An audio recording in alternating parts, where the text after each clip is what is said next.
Assalamualaikum warahmatullahi wabarakatuh. Perkenalkan, nama saya Maulidia Rahma, NIM 11910823861, lokal PGMI 6D. Nah, di sini saya akan memenuhi tugas ujian tengah semester strategi pembelajaran IPS di SD atau MI. Soal yang pertama yaitu jelaskan langkah-langkah merumuskan tujuan pembelajaran IPS di MI atau SD yang baik dan benar. Yaitu langkah-langkah merumuskan tujuan pembelajaran. Tujuan pembelajaran dibagi menjadi 3 kawasan atau 3 kelompok, yaitu kawasan kognitif, afektif, kemudian psikomotor. Tujuan pembelajaran merupakan prioritas utama yang ingin dicapai dalam kegiatan pembelajaran. Dengan kata lain, pelaksana pembelajaran ini dimaksudkan untuk mencapai tujuan yang telah ditetapkan.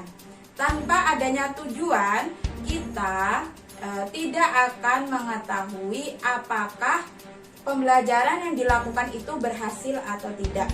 Rumusan tujuan pembelajaran harus mencakup 3 dimensi penting.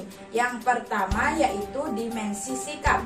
Dimensi sikap ini tujuannya yaitu dengan dimensi sikap berkaitan dengan pengembangan aspek perilaku yang mencerminkan sikap, keimanan, akhlak mulia, percaya diri, dan tanggung jawab. Kemudian terhadap lingkungan sosial dan alam. Yang kedua yaitu dimensi pengetahuan. Tujuan pembelajaran dengan dimensi pengetahuan berkaitan dengan pengembangan aspek pengetahuan dalam ilmu pengetahuan sosial. Kemudian yang ketiga ada dimensi keterampilan. Tujuan pembelajaran dengan dimensi keterampilan berkaitan dengan pengembangan aspek ranah abstrak ke konkret. Kemudian kemudian langkah-langkah merumuskan tujuan pembelajaran. Yang pertama yaitu merumuskan indikator pembelajaran. Indikator merupakan penanda pencapaian KD yang ditandai oleh perubahan perilaku yang dapat diukur, yang mencakup kognitif. Kemudian yang kedua sikap atau afektif. Kemudian yang ketiga yaitu keterampilan atau psikomotor. Kemudian yang kedua merumuskan tujuan pembelajaran. Menggambarkan proses dan hasil belajar yang diharapkan dapat dicapai oleh peserta didik sesuai dengan indikatornya. Kemudian soal yang kedua yaitu jelaskan langkah-langkah mengembangkan materi pembelajaran IPS di SD atau MI. Yaitu langkah-langkahnya, yang pertama ada analisis. Pada tahap ini dicoba untuk mengenali siapa peserta didiknya dengan perilaku awal dan karakteristik yang dimiliki. Perilaku awal berkenaan dengan penguasaan dan kemampuan bidang ilmu pengetahuan sosial atau mata pelajaran yang sudah dimiliki peserta. Kemudian seberapa jauh peserta sudah menguasai mata pelajaran itu. Sementara itu, karakteristik awal memberikan informasi tentang ciri-ciri peserta didik. Jika informasi tentang peserta didik sudah diketahui, maka implikasi terhadap rancangan bahan ajar dapat ditentukan dan bahan ajar dapat segera dikembangkan. Pengenalan yang baik terhadap perilaku awal dan karakteristik awal peserta didik sangat diperlukan untuk menentukan kebutuhan peserta dan kemudian merancang bahan ajar yang bermanfaat bagi peserta didiknya. Kemudian yang kedua ada perancangan. Yang kedua ada perancangan. Dalam tahap perancangan ini ada beberapa hal yang harus dilakukan atau diperhatikan. Yaitu yang pertama perumusan tujuan pembelajaran berdasarkan analisis yang telah dilakukan akan diperoleh peta atau diagram tentang kompetensi yang akan dicapai peserta didik, baik kompetensi umum maupun kompetensi khusus.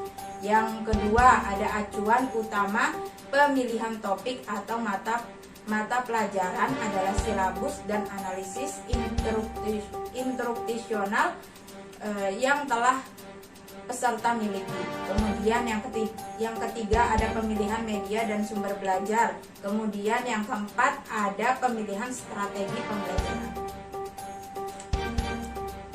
Selanjutnya yang ketiga ada pengembangan, persiapan dan perancangan yang matang sangat diperlukan untuk mengembangkan bahan ajar dengan baik. Beberapa saran yang dapat membantu untuk memulai pengembangan bahan ajar. Yang pertama, tulislah apa yang dapat ditulis.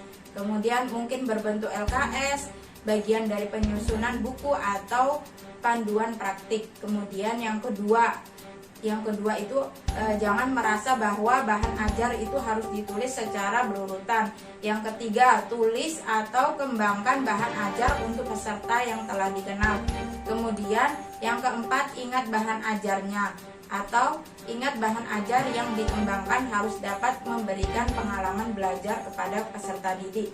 Kemudian ada ragam media, sumber belajar, aktivitas, dan merupakan umpan balik komponen penting dalam memperoleh bahan ajar yang menarik.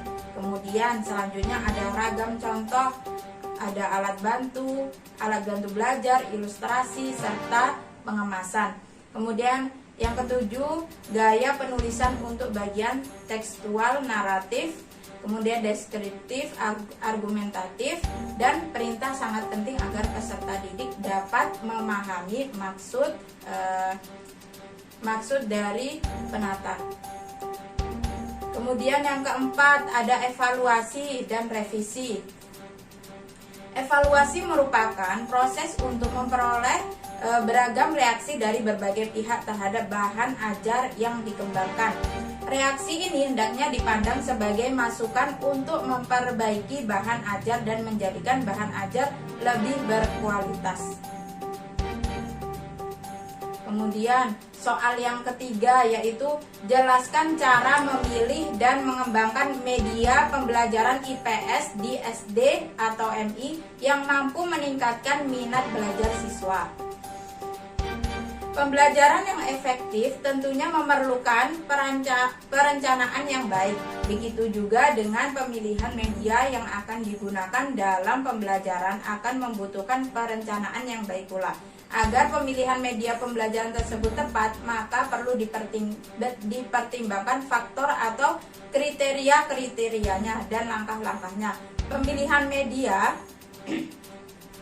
Arsyad mengemukakan bahwa kriteria dalam pemilihan media belajar itu yang pertama ada sesuai dengan tujuan yang ingin dicapai. Kemudian yang kedua tepat untuk mendukung isi pelajaran yang sifatnya fakta, konsep, prinsip, atau netralisasi. Kemudian yang ketiga itu media pembelajaran harus praktis, kemudian luas dan bertahan. Kemudian yang keempat, guru terampil menggunakannya. Yang kelima, media pembelajaran dibuat dengan menyesuaikan kelompok sasaran karena media untuk kelompok besar belum tentu cocok digunakan untuk kelompok kecil. Kemudian yang keenam, mutu teknis, kualitas visual dari media harus jelas dan rapi. Kemudian langkah-langkah yang harus dilakukan dengan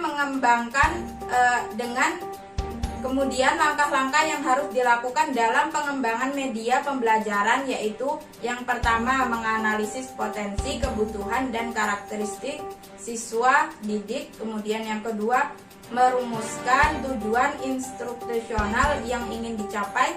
Yang ketiga memilih, merubah, dan merencanakan materi pembelajaran yang meliputi identifikasi tujuan, analisis, review, kemudian merumuskan kompetensi dasar, serta mengembangkan kriteria.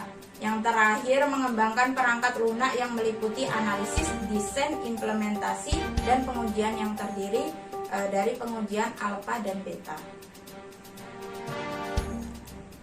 Soal yang keempat yaitu bagaimana cara guru membuat pembelajaran menjadi aktif, inovatif, kreatif, efektif, serta menyenangkan dalam pembelajaran IPS di SD atau MI? Nah, yang pertama aktif. Aktif dimaksudkan bahwa dalam proses pembelajaran guru harus menciptakan suasana sedemikian rupa sehingga peserta didik aktif mengajukan pertanyaan, kemudian mengemukakan gagasan dan memecahkan masalah. Kemudian yang kedua ada inovatif. Guru harus menciptakan kondisi belajar dan kegiatan pembelajaran yang baru sesuai dengan tuntunan dan perkembangan pendidikan. Kemudian yang ketiga ada kreatif, yaitu guru menciptakan kegiatan belajar yang beragam sehingga memenuhi berbagai tingkat kemampuan siswa. Yang keempat ada efektif, yaitu menghasilkan apa yang harus dikuasai siswa setelah proses pembelajaran, yakni mencapai tujuan atau kompetensi yang ditetapkan. Yang kelima ada menyenangkan, yaitu guru harus mampu menciptakan suasana belajar mengajar yang menyenangkan sehingga siswa memusatkan perhatiannya yang tinggi.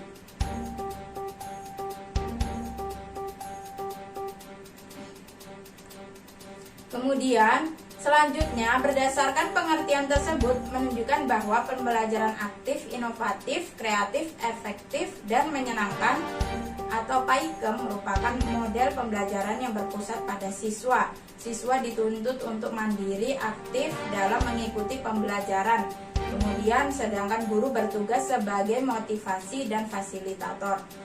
Setiap kegiatan yang dilakukan siswa selalu dipantau dan setiap kesulitan yang dihadapi siswa selalu memberi solusi secara garis besar.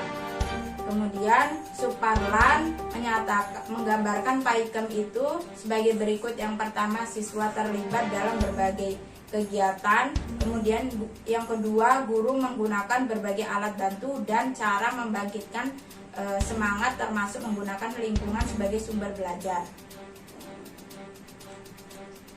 Yang ketiga, guru menerapkan cara mengajar yang lebih kooperatif dan interaktif, termasuk cara belajar kelompok.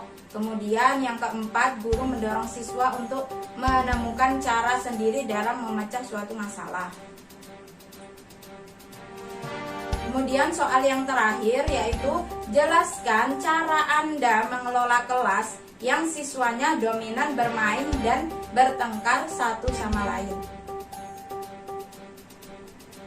Nah, caranya yaitu suasana belajar yang tenang dan kondusif adalah faktor yang menunjang faktor belajar siswa dan efektivitas mengajar guru. Dalam menciptakan suasana tersebut dibutuhkan peran guru dalam memahami kondisi sosial anak. Untuk membantu guru menciptakan suasana belajar yang kondusif, berikut tips yang dapat diterapkan oleh guru. Yang pertama, menyampaikan aturan dengan tegas namun penuh empati. Yang kedua, bangun komunikasi yang baik dengan siswa dan orang tua. Yang ketiga, libatkan siswa dalam membuat aturan. Yang keempat, amati dan pahami perilaku setiap siswa. Setiap individu memiliki sifat yang berbeda-beda. Seorang guru yang ingin memperbaiki perilaku siswa harus memahami lebih dahulu apa latar belakang yang mempengaruhi siswa berperilaku dan menunjukkan siswa sedemikian rupa. Kemudian yang terakhir, berikan dukungan siswa dalam belajar. Baiklah, itu saja jawaban dari pertanyaan ujian tengah semester dari pembelajaran strategi pembelajaran IPS untuk SD dan MI. Lebih kurangnya saya mohon maaf. Saya akhiri. Wabillahi taufiq wal hidayah. Wassalamualaikum warahmatullahi wabarakatuh.